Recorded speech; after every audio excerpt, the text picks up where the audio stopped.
So there's a common misconception about most batteries that winter is going to be when the batteries die. The winter kills them. And that's not really the case. There's two things that truly kill a battery. One is the heat.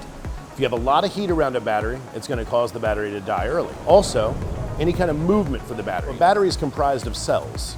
And if the battery ends up moving around too much, the cells can damage themselves, and they're lead plates. And if the lead plate breaks, it's what you would call a dead cell, and it basically just takes all the voltage out of the battery and kills it prematurely. So there's multiple different things that can cause a battery to give you issues. Corrosion in between the actual battery cable and the battery terminal can certainly do it.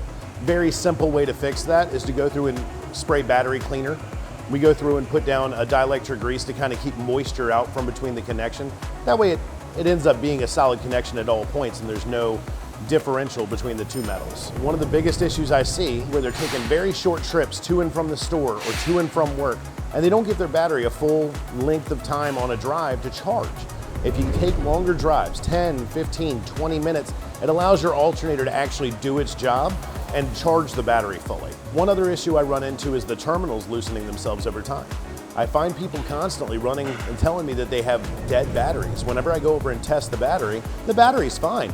The cable itself has come loose. So one of the easiest things you can do is wiggle the cable and find out if there's any movement. If there's any movement, it means there's no good connection to the battery.